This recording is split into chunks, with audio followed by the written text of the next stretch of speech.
Hello again. Now, municipalities are breaching their constitutional mandate, according to the South African Property Owners Association. However, the association says Cape Town will see the biggest increase in future projects. It has published a report detailing the failures of many other municipalities in the country. The CEO of the Property Owners Association is Neil Gopal, and he's joining me now for more on their findings. Neil, good afternoon. Welcome to Today. Thank you very much for your time here on ENCA. Well, you are basically saying that municipal infrastructure has worsened in the country, except for Cape Town. When did you do this research? How many municipalities or metros were you looking into? What did you find? Thank you for extending the invitation to me this afternoon.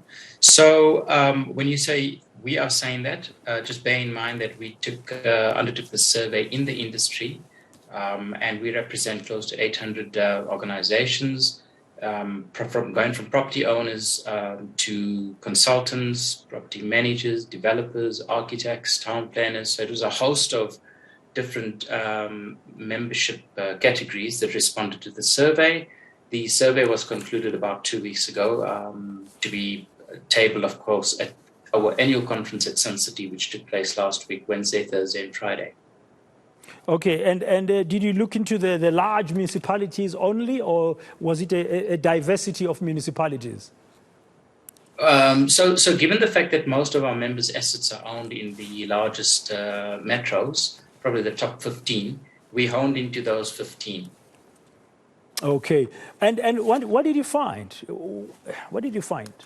Well, not a good situation. I think the report itself comes at the back of the Auditor General's reports, which is showing that we have a very unhealthy state of municipalities. Almost 84% of municipalities are financially unstable. But with respect to the infrastructure issues, which is very much a burden on local our members based in these areas, there's a misallocation of funds, there's a lack of competent officials, we have a lack of engineers, particularly civil and water engineers.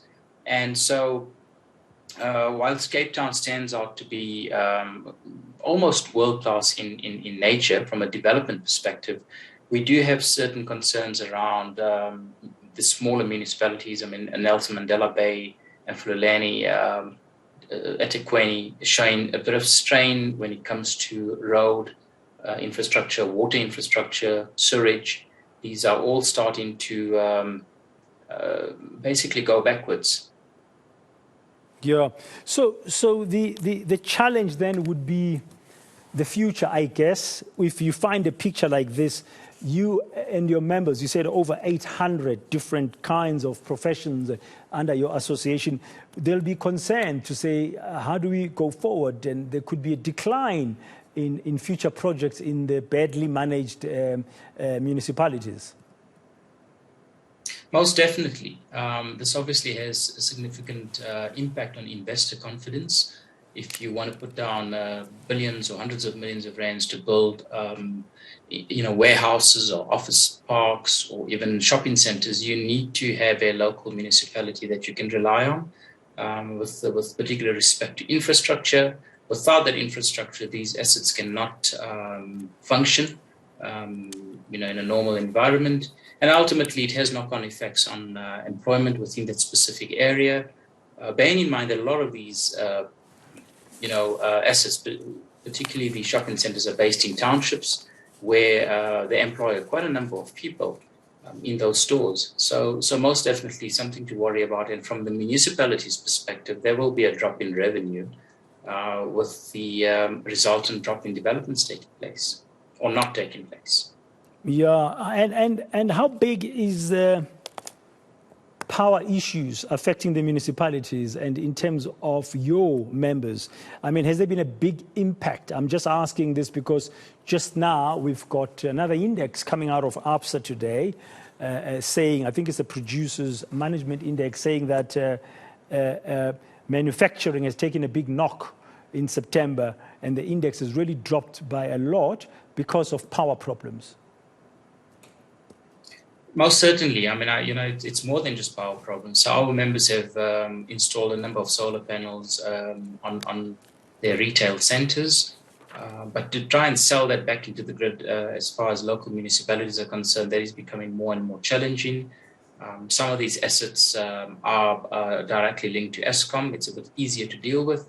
But then, more than electricity, we're starting to have water problems. There's a lot of water cuts taking place. The quality of water is particularly very problematic in eThekwini and the Nelson Mandela Bay municipality. So yeah, potholes, another significant problem, stormwater drainage. So more than just electricity. Yeah. So this development of municipalities in terms of new infrastructure, from what you have found seemingly at the moment, is not looking good. In your view, or the view of your members, what should change? A number of things. I don't think it's a simple thing to change overnight, but I think starting with top quality personnel and skills within municipalities, we need more engineers, we need less political appointees. That's the first thing. The second thing is corruption. Most municipalities are bleeding with respect to corruption, and that's as a direct result. It's having an impact on the maintenance of these assets. And we think, at least if we can deal with those two issues, we could see some light at the end of the tunnel. Meanwhile, the battling municipalities, I mean, you said you looked at 15 big ones, except Cape Town, so 14 of them to different degrees are having struggles. They should brace themselves in the near future or in the short to medium term for a decline in investment or in new development projects. Is that correct? Yes, that certainly is. Capital is mobile, and so people with money would have to do their due diligence like they're doing anything else. And a municipality's or the health of a municipality is a big part of that due diligence process. And if it's not healthy, the money goes elsewhere. Thank you very much for your time. That's Neil Gopal. He's the Chief Executive of the South African Property Owners Association.